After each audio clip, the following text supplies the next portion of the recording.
ओम नमः शिवाय गुरवे सच्चिदानंदमूर्तये निष्प्रपंचाय शांताय निरालंबाय तेजसे। हरिओम प्रभु जी, आज के इस अध्यात्म परिषद में आप सबका स्वागत है। आज अपरोक्षानुभूति पहले पाठ करेंगे, फिर इसको समझने का प्रयास करेंगे। पहले मंगलाचरण का श्लोक लेते हैं। ओम श्री हरिं परमानंदम उपदेष्टारमीश्वरं व्यापकं सर्वलोकानां कारणं तं नमाम्यहम्। अभी चल रहा है 10वां और 11वां श्लोक साथ में, तो दोनों का पाठ करेंगे। उक्त साधन युक्तेन विचारः पुरुषेण हि कर्तव्यो ज्ञान सिद्ध्यर्थम् आत्मानः शुभमिच्छता नोत्पद्यते विना ज्ञानं विचारेणान्य साधनैः यथा पदार्थभानं हि प्रकाशेन विना क्वचित्। क्या कहते हैं कि उक्त साधन से माने जो पहले कहे गए उस साधन चतुष्टय से संपन्न होकर विचार करना चाहिए। क्यों विचार करना का है चाहिए? आत्मनः शुभम इच्छता पुरुषेण, जो अपना शुभ इच्छता है, जो अपना कल्याण चाहता है, उस पुरुष को साधन चतुष्टय से संपन्न होकर विचार करना चाहिए। विचारः पुरुषेण ही कर्तव्यः, उस पुरुष को तो विचार ही करना चाहिए और कुछ नहीं करना चाहिए। और विचार से क्या होगा? ज्ञान किस लिए विचार करना है? तो ज्ञान सिद्ध्यर्थम, ज्ञान की प्राप्ति के लिए विचार करना चाहिए। ज्ञान की प्राप्ति क्यों करनी है? क्योंकि अज्ञान से ही सभी भ्रम पैदा हुए हैं और सभी भ्रमों का निवारण ज्ञान से होगा। भ्रम का क्यों निवारण करना है? क्योंकि वही ब्रह्म ही हमारी समस्याओं का कारण है। हमारी समस्याएं भ्रमात्मक है, वास्तविक नहीं है। सभी समस्याएं, हम अपने आप को मर्त्य मानते हैं, हम अपने आप को पराधीन परिच्छिन्न मानते हैं, हम अपने आप को कर्ता भोक्ता ज्ञाता प्रमाता जो भी मानते हैं, हम अपने आप को सुखी दुखी मानते हैं। ये सब अपने आप का वास्तविक मैं का परिचय न होने के कारण भ्रम पैदा हो गया है। इसके कारण ये सब समस्याएं हमारे सामने आ रही है। तो सभी समस्याओं का मूल है भ्रम, भ्रम का कारण है अज्ञान, अज्ञान का निवारण है ज्ञान, और ज्ञान के निवारण के लिए पुरुष को विचार ही करना चाहिए। ज्ञान का निवारण करने के लिए माने कि अपना शुभ चाहने के लिए, अपना कल्याण चाहते हुए पुरुष को विचार ही करना चाहिए। और वह पुरुष कब विचार कर पाएगा? उसका अधिकारी तो क्या है? तो कहा कि साधन चतुष्टय से संपन्न होकर ही विचार करना चाहिए, अन्यथा हमारा विचार प्रॉपर नहीं होगा। अभी भी हम विचार तो करते हैं, लेकिन हमारे विचार विषयों के हैं, संसार के हैं, बहिर्मुख है, और स्थूल भौतिक वस्तुओं के विचार है, भौतिक संबंधों के विचार है। हम अपनी सलामती चाहते हैं, उसके लिए विचार करते हैं, हम सुख चाहते हैं, उसके लिए विचार करते हैं। ये हमारा स्वभाव ही है, ये हम नहीं जानते, इसलिए इसकी चाहना मन में बनी रहती है। तो यह विचार बहिर्मुख है, संसार के विचार है। परमार्थ के विचार करने के लिए साधन चतुष्टय संपन्नता होनी चाहिए, और इसके सिवा और कोई उपाय नहीं है। नोत्पद्यते विना ज्ञानम विचारेण अन्य साधनैः, विचार के सिवा अन्य कोई भी साधन ज्ञान की उत्पत्ति का नहीं है। ज्ञान उत्पन्न करने के लिए और कोई साधन नहीं है। आप ध्यान लगाओ, ज्ञान नहीं होगा। आप कर्म योग करो, ज्ञान नहीं होगा। उस मार्ग में आप आगे बढ़ पाओगे। आप योगा करो, ध्यान करो, उपासना करो, ये सब ज्ञान में सहायक है, ज्ञान के साक्षात साधन नहीं है। ज्ञान का साक्षात साधन शास्त्र का विचार है, परमार्थ का विचार है। यथा पदार्थ भानम ही प्रकाशेन विना, जैसे किसी कमरे में पड़े हुए पदार्थ प्रकाश के बिना उस पदार्थ का भान हमें नहीं होता, उसी तरह विचार किए बिना परमार्थ भान नहीं होगा। ये हम समझ चुके हैं। तो विचार माने क्या, तो उसके बारे में बातें चल रही थी। विचार माने क्या, तो विचार का अर्थघटन किया। वि माने विपरीत, चार माने चलना। विपरीत चलना, वृत्तियों का बहिर्मुखता से विपरीत अंतर्मुख चलना। अभी वृत्ति कहाँ जा रही है, बाहर जा रही है। आँख किसी रूप के पीछे दौड़ रही है, कान किसी शब्द को सुनने के लिए लालायित हो रहे हैं, जीभ स्वाद के लिए मरी जा रही है, और त्वक स्पर्श के लिए उतावली हो रही है। तो हर एक इंद्रिया हमारी विषयों के पीछे बाहर बाहर उसको ढूंढने के लिए विषय का भोग करके सुख प्राप्ति करनी है। विषय को क्यों चाहिए, क्योंकि उसका भोग करना है। भोग क्यों करना है, भोग से सुख मिलेगा, ऐसा हमें लगता है। हमारा अनुभव भी शायद यही कहता है, क्योंकि यह अनुभव वास्तविक नहीं है, समझे बिना हमने मान लिया हुआ है।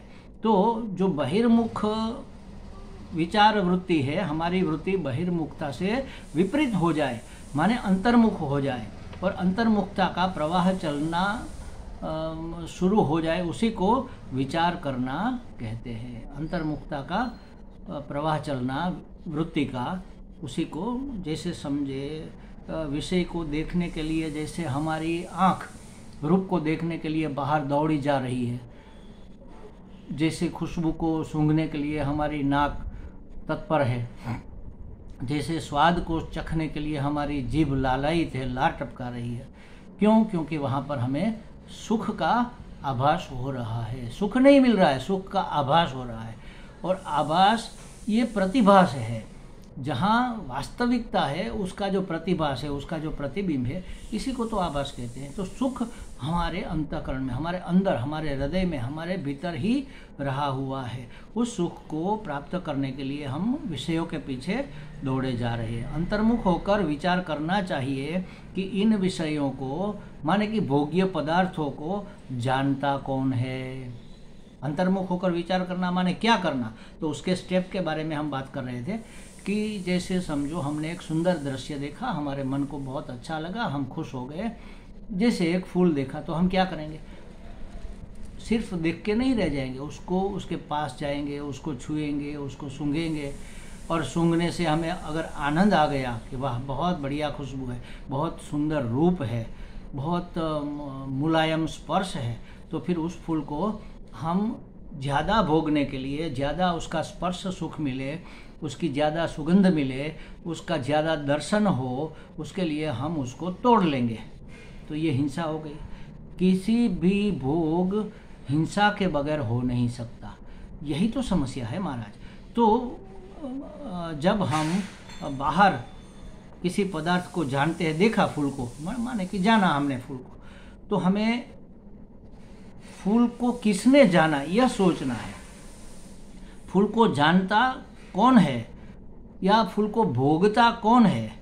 तो अगर ये इंद्रियां भोगता और प्रमाता है, हमारी इंद्रियां ही इसको जानती है और भोगती है, तो इस इंद्रियों की विषय के प्रति जो गति है उसको कौन प्रेरित करता है।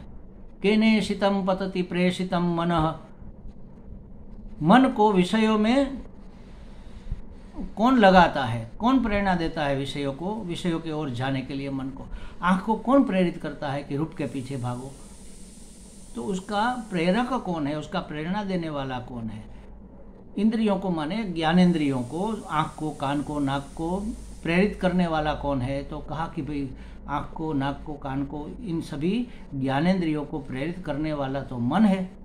अच्छा, मन को प्रेरित करने वाला कौन है, मन को किसने कहा कि भाई तुम इंद्रियों को बताओ जाओ, तो बुद्धि ने कहा। बुद्धि निश्चय कर सकती है ना कि इसमें भोग है और इसमें भोग से हमें सुख मिलेगा, क्योंकि बुद्धि सर्वश्रेष्ठ की पक्षपाती है, उत्तम की प्रति पक्षपाती है, सुख की, आनंद की पक्षपाती है। जहाँ सुख मिलेगा, जहाँ श्रेष्ठ मिलेगा, जहाँ उत्कृष्ट मिलेगा, उसकी ओर मन को प्रेरित करेगी।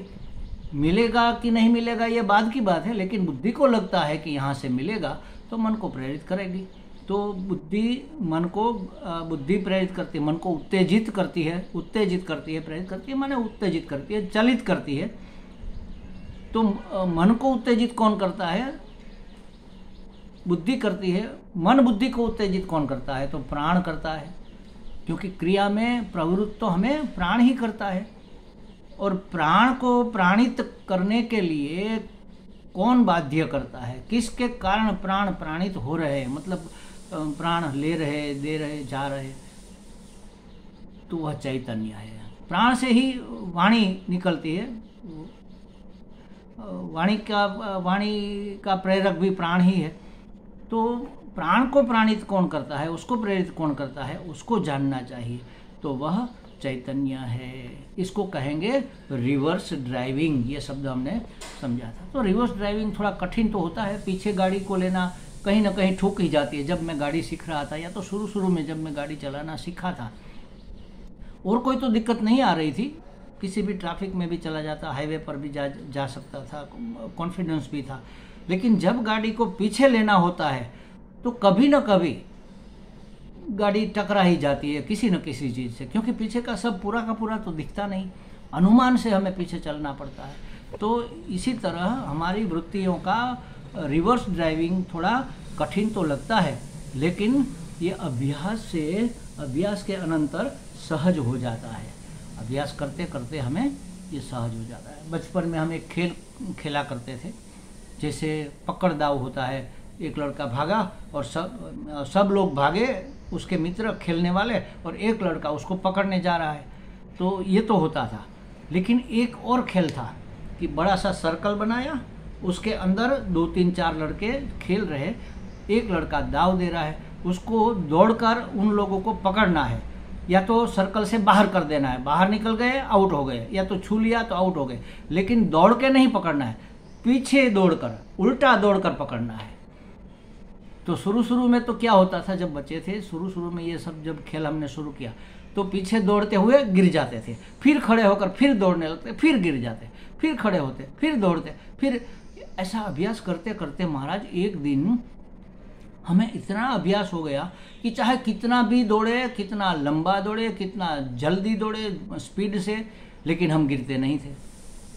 पीछे चलना तो ठीक है, पीछे दौड़ना भी ठीक है, कितना लंबा दौड़े और कितना भी स्पीड से दौड़े, लेकिन गिरते नहीं थे। अभ्यास हो गया।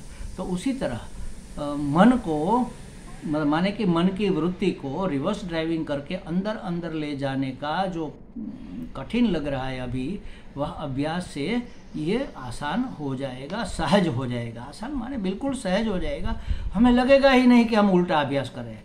तो ये अभ्यास से सहज हो जाएगा। यही उपाय है दृश्य से अदृश्य की ओर जाने का।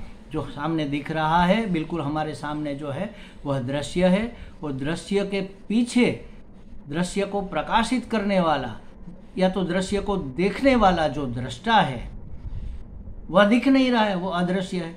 तो दृश्य से अदृश्य में जाने वाला, माने कि कार्य से कारण में जाने का जो ये अभ्यास है, वह धीरे धीरे धीरे सहज हो जाएगा। किसी भी वस्तु का कोई ना कोई कारण होता है। अखंडानंद जी महाराज ने एक बार लिखा था कि भाई मैं जब पूर्वाश्रम में ब्रह्मचारी था और ये वेदांत का अभ्यास करता था, ध्यान समाधि का अभ्यास करता था, तब ऐसा रिवर्स ड्राइविंग करते हुए एक बार मैंने कार्य को कारण में विलीन करने का अभ्यास किया, तो समाधि जैसी स्थिति बन गई थी।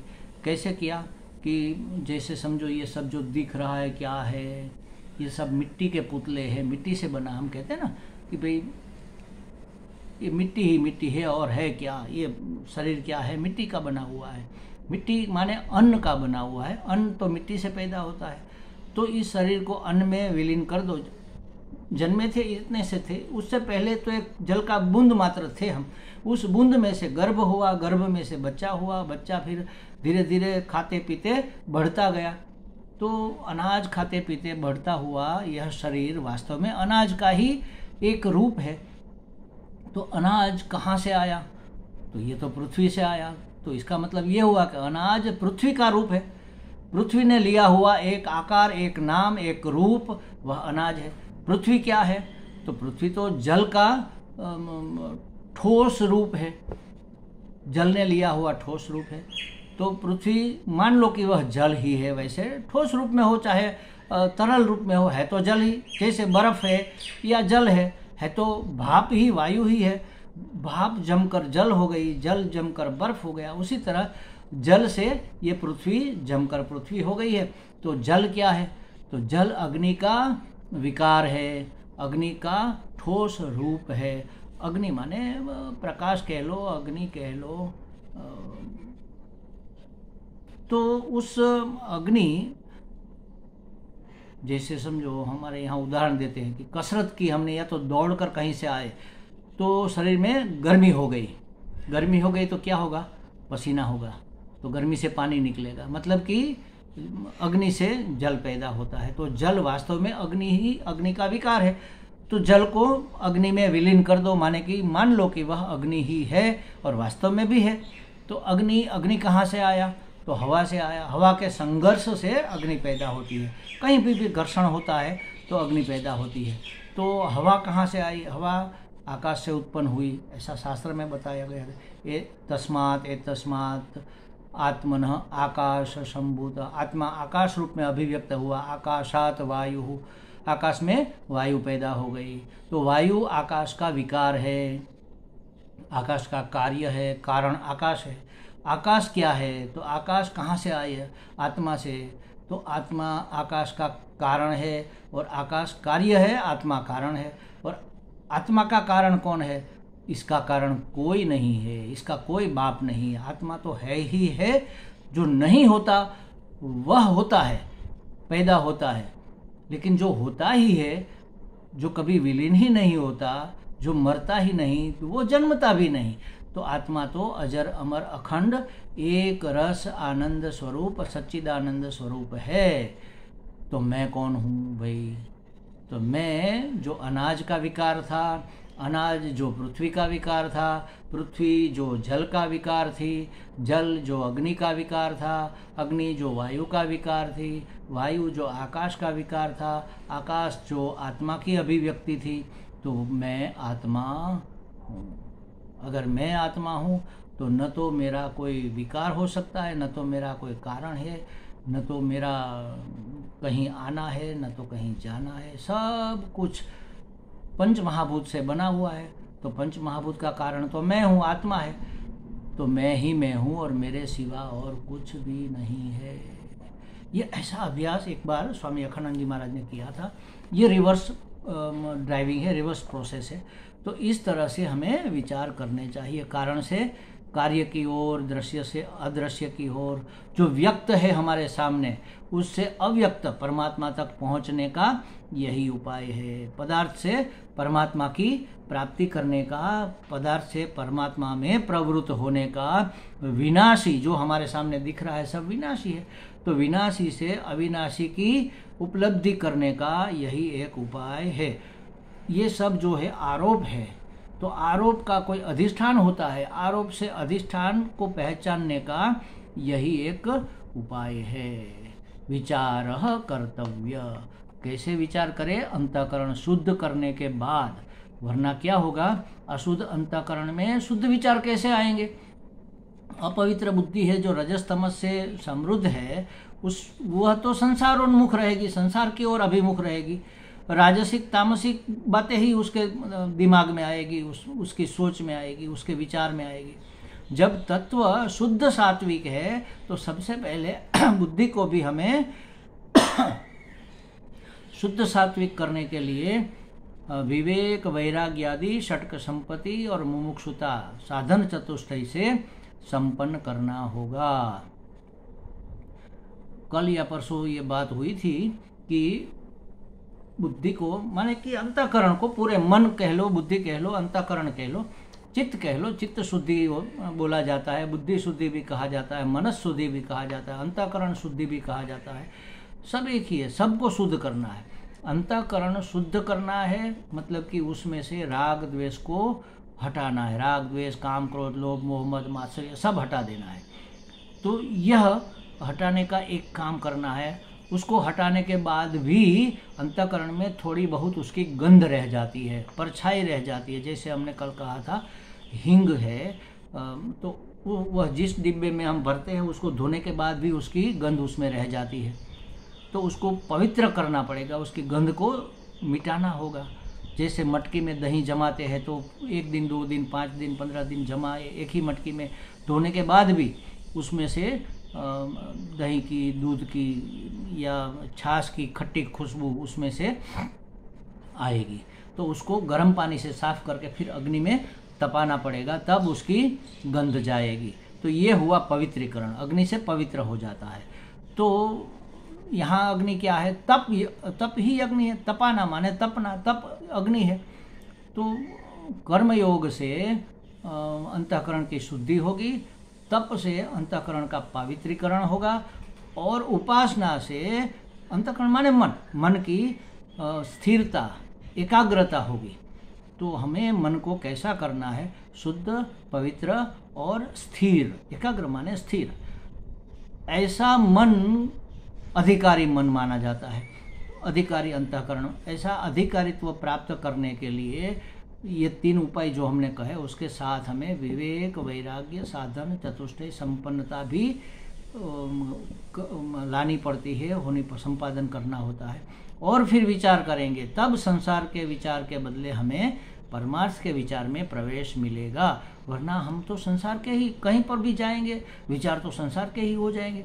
जैसे हमने ध्यान के विषय में कहा था कि भगवान का हम ध्यान कर रहे हैं, भगवान ने पीताम्बर पहना हुआ है, रेशमी है, मुलायम है, उसकी बॉर्डर में बुट्टे लगे हुए हैं, बहुत बढ़िया, बहुत सुंदर पीताम्बर है। फिर मन चला गया पीताम्बर भाई, वो जो पीताम्बर भाई हमारे पड़ोसी है, आजकल वो दिखते नहीं, दिखते हैं तो बोलते नहीं, मुंह मोड़ लेते हैं। क्या हुआ होगा उसको? कोई दुख, कोई अपमान उसको लग गया होगा, क्या होगा? हम मने संसार के विचार करने लग गए।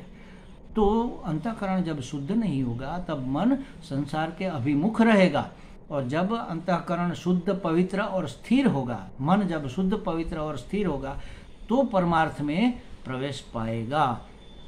तो ऐसा अंतःकरण लेकर हमें आत्म तत्व का, परमात्मा तत्व का, परमार्थ तत्व का विचार ही कर्तव्य, विचार ही करना चाहिए, ताकि हमें ज्ञान की प्राप्ति हो जाए। और ज्ञान की प्राप्ति हमारे कल्याण के लिए एकमात्र उपाय है, इसके सिवा और कोई उपाय नहीं है। विचार में अचिंत्य शक्ति है, और इसीलिए आचार्य भगवंत ने ज्ञान की प्राप्ति का साधन कहा है विचार। ज्ञान सिद्ध्यर्थम विचार कर्तव्य। ज्ञान की सिद्धि के लिए विचार ही करना चाहिए, और स्पष्ट भी किया कि विचार ही एकमात्र साधन है, और कोई साधन नहीं, अन्य कोई साधन नहीं। अन्य साधन ही ज्ञानम न उत्पद्यते। किसी अन्य साधन से ज्ञान की उत्पत्ति नहीं होगी। और श्रुति भी कहती है कि तमेव विदित्वाति मृत्युमेति नान्यः पंथा विद्यते अयनाय।